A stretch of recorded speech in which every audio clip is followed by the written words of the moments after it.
नमस्कार, आप देख रहे हैं न्यूज वन इंडिया। मैं हूं आपके साथ राजेश कुमार। बुलेटिन की शुरुआत बड़ी खबर के साथ करेंगे। गाजियाबाद से खबर है, जहां गाजियाबाद में चैम्बर में घुसकर अधिवक्ता को गोली मारी गई है। अधिवक्ता मोनू चौधरी की गोली मारकर हत्या कर दी गई और चैम्बर नंबर 95 में अधिवक्ता को गोली मारी गई और साला ही अधिवक्ता मोनू चौधरी का हत्यारा निकला।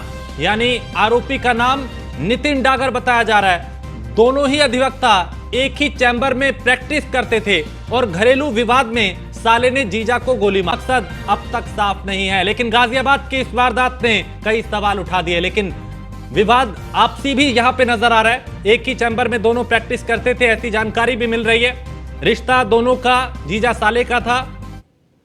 तो गाजियाबाद से आज ये सबसे बड़ी खबर, जहां चैम्बर में घुसकर ही वकील की हत्या कर दी गई। एक्सक्लूसिव तस्वीर इस वक्त आप न्यूज वन इंडिया पर देख रहे हैं। तो गाजियाबाद में चैम्बर में घुसकर अधिवक्ता को गोली मारी गई है।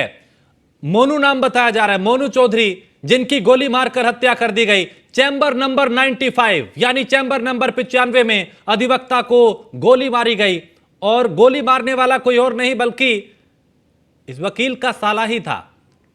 और मोनू चौधरी का हत्यारा जो है वो साला ही निकला। नितिन डागर हत्यारे का नाम बताया जा रहा है और दोनों ही अधिवक्ता एक ही चैम्बर में प्रैक्टिस करते थे, यह जानकारी भी मिल रही है।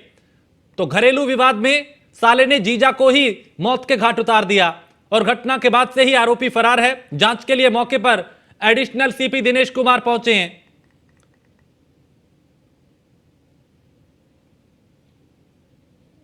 तो अधिवक्ता मोनू चौधरी की गोली मारकर हत्या कर दी गई। क्योंकि कल से लगातार हापुड़ में वकील और पुलिसकर्मी आमने सामने थे, वहां पुलिस ने वकीलों पे बल प्रयोग किया। वकील आज पूरी तरह से लामबंद दिखाई दिए और गाजियाबाद की इस वारदात ने पूरे प्रदेश को हिलाकर रख दिया। लेकिन जब यह जानकारी सामने आई कि हत्यारा कोई और नहीं बल्कि वकील का साला ही है, तो इस पूरे केस का एंगल बदलता हुआ दिखाई दे रहा है। अब कहा यह जा रहा है कि घरेलू विवाद में साले ने ही जीजा की हत्या कर दी। दोनों एक ही चैम्बर में प्रैक्टिस करते थे। आरोपी भी बताया जा रहा है कि वो भी वकील है और प्रैक्टिस दोनों साथ में करते थे। और पुलिस ने, अब पुलिस के आला अधिकारी मौके पर पहुंचे हैं। उधर हापुड़ में वकीलों और पुलिस के बीच तनाव है, इधर गाजियाबाद में वकील की हत्या से तनाव और ज्यादा यहां पे बनता हुआ दिखाई दिया। तो अधिवक्ता मोनू चौधरी की गोली मारकर हत्या कर दी गई। चैम्बर नंबर 95 यानी चैम्बर नंबर 95 में अधिवक्ता को गोली मारी गई और गोली मारने वाला कोई और नहीं बल्कि अधिवक्ता ही निकला, और वो भी रिश्ते में जो साला था। उधर हापुड़ की घटना का सीएम योगी ने संज्ञान लिया है। एक और बड़ी अपडेट इस वक्त आ रही है, जिसमें कमिश्नर मेरठ की अध्यक्षता में 3 सदस्यीय जांच कमेटी का गठन किया गया है। आईजी मेरठ और डीआईजी मुरादाबाद इसके सदस्य हैं और घटना की जांच कर 1 सप्ताह में रिपोर्ट पेश करने के निर्देश दिए गए हैं। घटना के सभी पहलुओं को लेकर जांच करने के निर्देश दिए गए हैं। तो हापुड़ की घटना का मुख्यमंत्री योगी आदित्यनाथ ने संज्ञान लिया है, जहां वकील और पुलिसकर्मी आमने सामने थे। कमिश्नर मेरठ की अध्यक्षता में 3 सदस्यीय जांच कमेटी का गठन किया है। आईजी मेरठ और डीआईजी मुरादाबाद इसके सदस्य हैं। तो घटना की जांच कर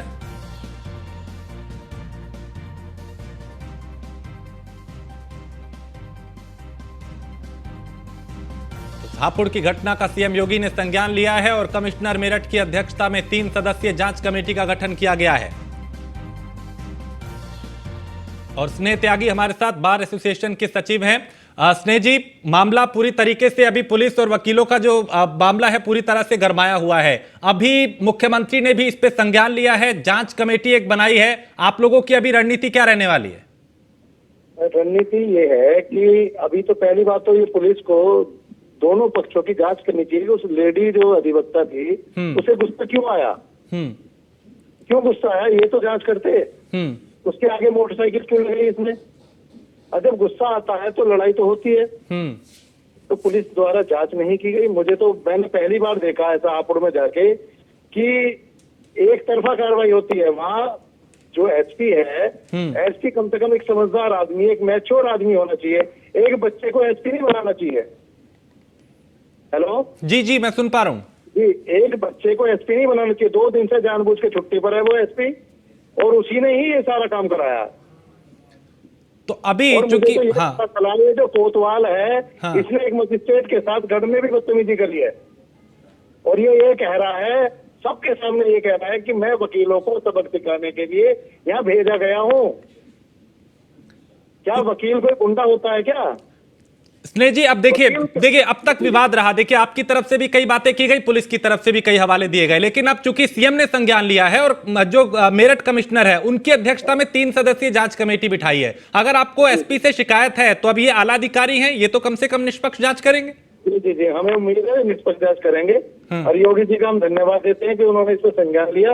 और जो अभी जो अनमैच्योर लोग हैं, उन्हें एक जिले की कमान नहीं देनी चाहिए। मेरी योगी जी से ये उनसे प्रार्थना है कि ये छोटे छोटे बच्चों के मतलब मैच्योर आदमी जो जिला संभाल सके, उन्हें एसपी की, एसएसपी की तैनाती करनी चाहिए, उस हिसाब से तैनाती करनी चाहिए। तो अब वो 1 सप्ताह का वक्त लगेगा रिपोर्ट तलब करने में, रिपोर्ट आने में। अभी आप लोग अब काम पे लौटेंगे, ये विरोध अब खत्म होगा? ये हमारे चेयरमैन, जो बार काउंसिल के चेयरमैन है, वो इसे डिसाइड करेंगे। जो वो कहेंगे वो हम करेंगे। ठीक है, हमने सब कुछ जो है चेयरमैन साहब के हाथ में छोड़ दिया है। जो चेयरमैन साहब कह देंगे वो हम करेंगे। ठीक है, बहुत शुक्रिया स्नेह त्यागी हमसे बात करने के लिए। तो यहां पे अब चूंकि हापुड़ का जो मामला है, वहां पे इस घटना का सीएम योगी ने संज्ञान लिया है और कमिश्नर मेरठ की अध्यक्षता में 3 सदस्यीय जांच कमेटी का गठन किया गया है, जिसमें आईजी मेरठ और डीआईजी मुरादाबाद इसके सदस्य हैं। तो घटना की जांच कर 1 सप्ताह में रिपोर्ट पेश करने के निर्देश दिए हैं और घटना के सभी पहलुओं पर जांच करने के निर्देश दिए हैं। तो हापुड़ की घटना का मुख्यमंत्री योगी आदित्यनाथ ने संज्ञान लिया है और कमिश्नर मेरठ की अध्यक्षता में 3 सदस्यीय जांच कमेटी का गठन किया है। ये आईजी मेरठ और डीआईजी मुरादाबाद है इसके सदस्य। एसके वाजपेयी लखनऊ से हमारे संवाददाता इस खबर पर ज्यादा जानकारी के साथ। एसके वाजपेयी, हापुड़ की इस घटना को लेकर लखनऊ में भी हलचल है, मुख्यमंत्री ने संज्ञान लिया है, 3 सदस्यीय कमेटी का गठन कर दिया। बिल्कुल निश्चित तौर पर, क्योंकि अगर हम हापुड़ की घटना को देखें तो जिस तरीके से हापुड़ में वकीलों पर पुलिस की तरफ से लाठीचार्ज किया गया, जिसके बाद जो विभिन्न बार एसोसिएशन हैं उनकी तरफ से कार्य बहिष्कार और हड़ताल का ऐलान किया गया था। हालांकि अगर हम इस पूरे कार्य बहिष्कार को देखें तो जो पश्चिमी उत्तर प्रदेश के 22 जिले हैं वहां पर पूरी तरीके से जो बार एसोसिएशन हैं, जो अलग अलग जिलों की बार एसोसिएशन है, उन्होंने कार्य बहिष्कार का निर्णय लिया था और लगातार इस तरीके का प्रदर्शन पश्चिमी उत्तर प्रदेश के विभिन्न जिलों से आ रहा। हालांकि अगर हम इलाहाबाद और लखनऊ की बात करें, चूंकि इलाहाबाद हाईकोर्ट की मुख्य बेंच है, उसके अलावा लखनऊ हाईकोर्ट की बेंच है, दोनों बेंचों में भी हड़ताल का ऐलान वकीलों की तरफ से किया गया था। अगर हम पूरे प्रदर्शन को देखें तो प्रयागराज में वकीलों ने पुलिस को थप्पड़ जड़ दिया है, उसके अलावा प्रतापगढ़ में बस ड्राइवर को कहीं न कहीं गिराया गया है, लखनऊ में बस से खींचकर ड्राइवर को नीचे उतार दिया गया है। लगातार इस तरीके के प्रदर्शन और पूरे प्रदेश के अलग अलग जिलों में वकीलों की तरफ से किए जा रहे हैं, जिनका विरोध वकील कर रहे हैं, क्योंकि वकीलों की मांग है कि ऐसे पुलिसकर्मियों पर कार्रवाई होनी चाहिए जिन्होंने हापुड़ में वकीलों पर लाठीचार्ज किया था। हालांकि पूरे मामले को लेकर मुख्यमंत्री योगी आदित्यनाथ ने संज्ञान लिया है। मुख्यमंत्री योगी आदित्यनाथ ने काफी सख्त लहजे में अफसरों को निर्देशित किया है कि अलीगढ़ इस पूरे हापुड़ के मामले को लेकर मेरठ कमिश्नर की अध्यक्षता में तत्काल कमेटी गठित की जाए। उसके अलावा आईजी मेरठ और साथ ही साथ डीआईजी सहारनपुर इसके सदस्य होंगे। 1 सप्ताह के अंदर पूरे मामले की जांच करेंगे कि आखिर क्या बिंदु थे, कैसे पूरी घटना हुई, और इस घटना पर जब कहीं न कहीं संज्ञान में आई तो आला अधिकारियों ने इस पर एक्शन क्या लिया और एक्शन में देरी क्यों की गई, लाठीचार्ज की वजह क्या रही, किन वजहों से पुलिस को मौके पर लाठीचार्ज का एक्शन लेना पड़ा। तो ये बहुत सारी चीजें हैं जिनके बिंदुओं की जांच मेरठ कमिश्नर की अध्यक्षता में बनी 3 सदस्यीय कमेटी करेगी। सीधे तौर पर हम कहें कि स्पेशल इन्वेस्टिगेशन ये टीम होगी जो कि 3 सदस्यीय है, जिसमें कमिश्नर के साथ ही अगर हम देखें तो आईजी और डीआईजी को भी शामिल किया गया है। दोनों अफसर मिलकर कमिश्नर की अध्यक्षता में इसकी जांच करेंगे। सभी पहलुओं की जांच होगी। जो वकीलों के पक्षकार हैं उनका भी पक्ष दिया जाएगा, साथ ही साथ पुलिस का भी पक्ष होगा। उसके अलावा जो मौके पर मौजूद पुलिस और पीएसी के ऑफिसर्स थे उनका भी बयान लिया जाएगा कि आखिर उन्होंने लाठीचार्ज का आदेश क्यों दिया था, क्या वजहें थी जिससे लाठीचार्ज करना पड़ा। साथ ही साथ जो मीडिया फुटेज हैं उनको भी देखा जाएगा कि किस जो दोनों पक्षों की तरफ से बयान आ रहे हैं उनका वास्तव में फुटेज क्या कह रहे हैं। तो ये बहुत सारे बिंदु होंगे जो जांच के बाद मुख्यमंत्री कार्यालय को 1 सप्ताह के अंदर सौंपना होगा। बहुत शुक्रिया एस के वाजपेयी इस तमाम जानकारी के लिए। तो मुख्यमंत्री योगी आदित्यनाथ ने इस पर संज्ञान लिया है और 3 सदस्यीय जांच कमेटी बनाई गई है। आदित्यनाथ ने संज्ञान लिया है और कमिश्नर मेरठ की अध्यक्षता में एसआईटी का गठन किया है। ये स्पेशल इन्वेस्टिगेशन टीम जो है वो आईजी मेरठ और डीआईजी मुरादाबाद इसके सदस्य हैं। और यादराम भारती गाजियाबाद के मामले को लेकर हमारे साथ हैं। यादराम, गाजियाबाद में जो हुआ, चूंकि पहले एंगल कुछ और निकल के सामने आ रहा था, अभी ये बात आ रही है कि जो साला है उसी ने जीजा की हत्या कर दी। दोनों एक ही चैम्बर में थे, आरोपी भी वकील बताया जा रहा है। अभी तक क्या जानकारी इस पूरे मामले को लेकर? देखिए, ये घटना 2 तरीके से महत्वपूर्ण है। दरअसल इसको मैं बता दूं कि पिछले काफी दिनों से गाजियाबाद जो पुलिस है, गाजियाबाद वकील के जो कोर्ट के जो वकील हैं और साथ ही जो हापुड़ पुलिस और जो वहां के वकील हैं, वो पिछले काफी समय से उनमें विवाद नजर आ रहा है। और विवाद इतना बढ़ा कि हापुड़ पुलिस ने पुलिस के ऊपर लाठीचार्ज कर दिया। उसके बाद जो वकील हैं वो भी हिंसक हो गए और वो भी लाठी डंडे लेकर सड़कों पर उतर आए। अब ऐसे में गाजियाबाद की जो सदर तहसील है उसमें मोनू चौधरी नाम के एक जो वकील है उसकी हत्या हो जाती है और उसके बाद वहां पर तनाव फैल जाता है। हालांकि शुरुआती जांच में जो पुलिस है उसका कहना है कि नितिन डागर नाम का व्यक्ति, जो कि मोनू का साला था और पिछले काफी समय से ये चैम्बर नंबर 95 में प्रैक्टिस कर रहे थे और घरेलू विवाद इनका काफी समय से चल रहा था और उसी को लेकर लगातार जो तनाव था वो बना हुआ था। और आज वो तनाव इतना बढ़ गया कि जो नितिन है वो अपने जीजा को गोली मारकर उसकी हत्या कर दी और उसके बाद वहां से फरार हो गया। लेकिन ये एक घटना रही और इसके बाद जो पिछले काफी दिनों से एक महिला वकील और एक सिपाही के बीच में जो झड़प हुई, उसके बाद जो मामला इतना तेजी से वो उछला और उसके बाद जो पुलिस है और जो वकील है वो आमने सामने आ गए। मैं बता दूं कि इस हत्याकांड से पहले जो हाईकोर्ट बार एसोसिएशन है, जो पूरी बार यूपी की है, उसने हड़ताल का ऐलान किया था और लगातार जो पुलिस है उसको लगातार कार्रवाई की मांग वकील कर रहे थे। और ऐसे में अब जबकि सदर तहसील में एक वकील की हत्या कर दी गई है तो ये मामला और भी ज्यादा उछल गया और जो वकील हैं उनको पुलिस को घेरने का एक और मौका मिल गया और लॉ एंड ऑर्डर पे वो लोग सवाल उठाने लगे। तो कुल मिलाकर 2 एंगल से ये घटना महत्वपूर्ण है। और ऐसे में जब ये घटना हो गई है तो जो वकील हैं, हालांकि उनको समझाने का प्रयास किया जा रहा है, कमेटी का गठन भी कर दिया गया है। शिवगौड़ हमारे साथ जुड़े हैं, बार एसोसिएशन के अध्यक्ष हैं। शिवगौड़ जी, अभी इस पूरे मामले को लेकर मुख्यमंत्री ने संज्ञान ले लिया है, एक 3 सदस्यीय जांच कमेटी बनाई है। अभी आगे आप लोगों की अब क्या रणनीति रहेगी? देखिए, अभी 3 दिन पहले एक महिला अधिवक्ता के साथ एक सिपाही ने बदतमीजी की और उल्टे उस महिला अधिवक्ता के खिलाफ मुकदमा पंजीकृत करा दिया थाने में। उसके वृद्ध पिता को थाने में बैठा लिया, ये विवाद की जड़ रही। इसको लेकर के हमारे जो हापुड़ के अधिवक्ता थे वो शांतिपूर्ण प्रदर्शन कर रहे थे और बल्कि सारा प्रदर्शन के बाद लौट लिए थे। कचहरी के गेट में पर जैसे ही हमारे अधिवक्ता पहुंचे तो कुछ अधिवक्ता अंदर जा चुके थे, कुछ अधिवक्ता बाहर थे। तो बाहर जो अधिवक्ता बचे थे कचहरी के गेट के पास, उनको पुलिस ने दौड़ा करके, अब मैंने स्वयं वीडियो देखा है, महिला अधिवक्ताओं पर भी लाठी चार्ज किया जा रहा था। सिपाही उन पर लाठी बरसा रहे थे। एक अधिवक्ता मैंने देखा, एक नाले में अधिवक्ता गिरा और उसको गिरने के बाद भी उसमें लाठी मारी गई।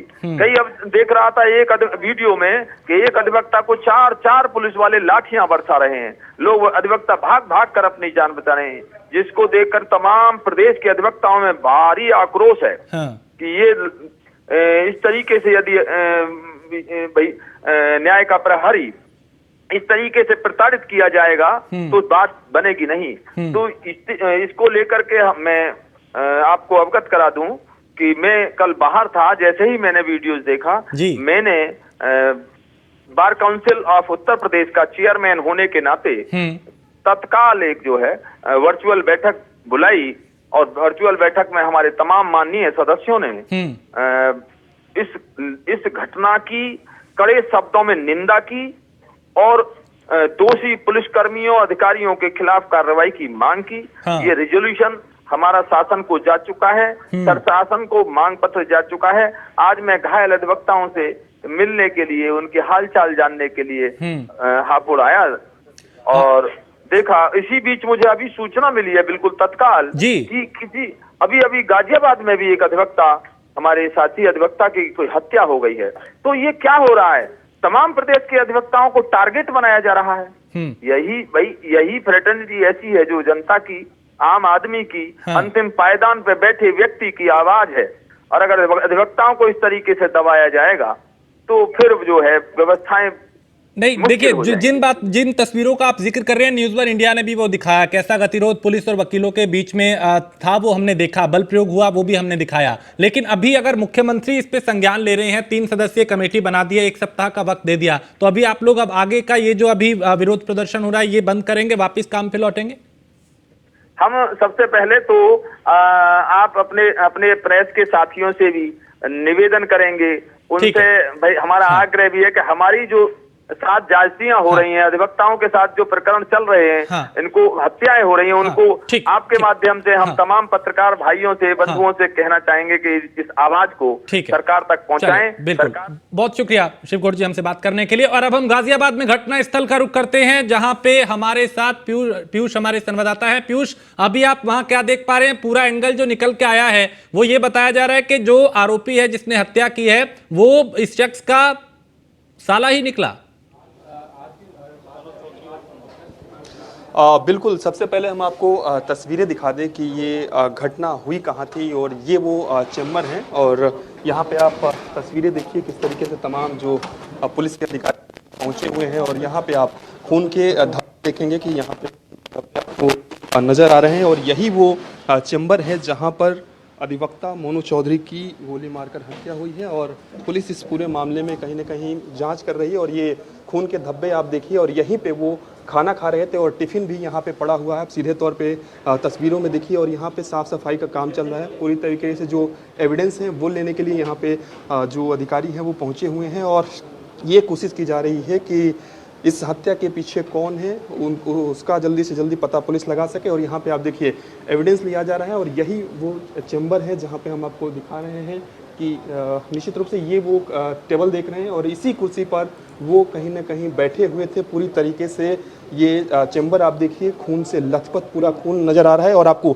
तस्वीरों में और दिखाएं कि पुलिस अधिकारी यहाँ पे पहुँचे हुए हैं। और यहाँ पे आप देखिए सैंपल लिया जा रहा है, पूरी तरीके से यहाँ पे फोटोग्राफी की जा रही है, जांच किया जा रहा है। तमाम जो अधिकारी हैं वो पहुँचे हुए हैं और खून के धब्बे आपको यहाँ पे नज़र आ रहे हैं। और निश्चित रूप से जो अभी फ़िलहाल जो जानकारी मिल रही है वो कहीं ना कहीं ये मिल रही है कि जो अधिवक्ता है वो इसी चैम्बर में बैठकर कई सालों से कहीं ना कहीं प्रैक्टिस करते थे। और यहाँ पे आप देखिए सैम्पलिंग का काम चल रहा है। यहाँ से पूरी तरीके से जो सबूत हैं वो जुटाए जा रहे हैं। और ये ब्लड आप देख रहे हैं, खून देख रहे हैं।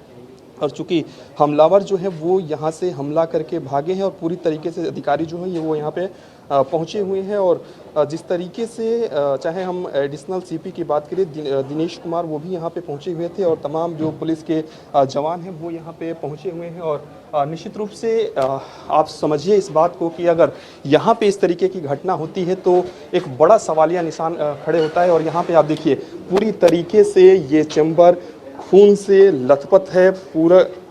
चूँकि गोली जब चलाई गई है तो निश्चित रूप से ये विभत्स तस्वीरें आप देख रहे हैं। इस बात से अंदाज़ा लगाइए कि वो समय किस तरीके से कितना दर्दनाक बिल्कुल कुछ तस्वीरें भी विचलित भी कर सकती हैं। बिल्कुल ये तस्वीरें विचलित भी कर सकती हैं। जी आप आगे जारी रखें।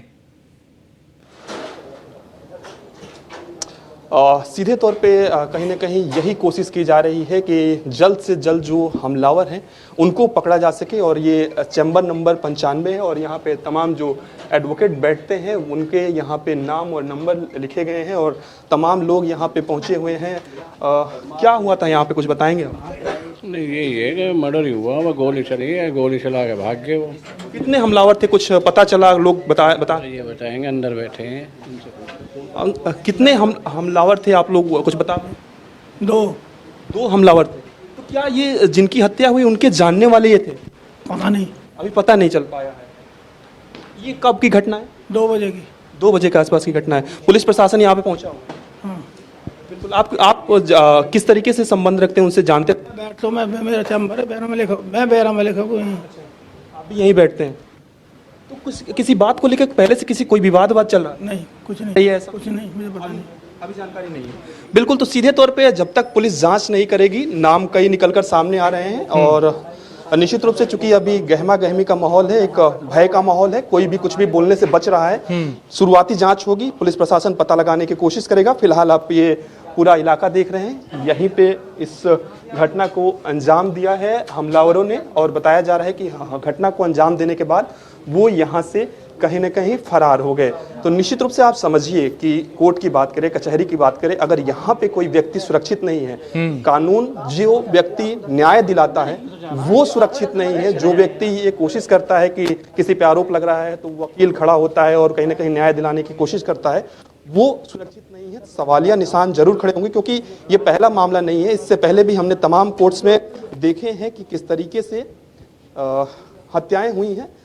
लेकिन गाजियाबाद की अगर हम बात करें तो यही वो चैम्बर है। सीधे तौर पे अलग अलग जो वकील हैं उनके नाम भी यहाँ पे लिखा गया है। एडवोकेट्स के आप देखिए, मुनीश त्यागी की बात करें, मनोज चौधरी की बात करें। हाँ पीयूष, आप मेरे साथ बने रहिए, बिल्कुल हम लौटेंगे और इस खबर पे पल पल की अपडेट अपने दर्शकों तक पहुंचाएंगे। लेकिन उससे पहले एक बहुत छोटे से ब्रेक के लिए रुकेंगे, जल्द लौटेंगे।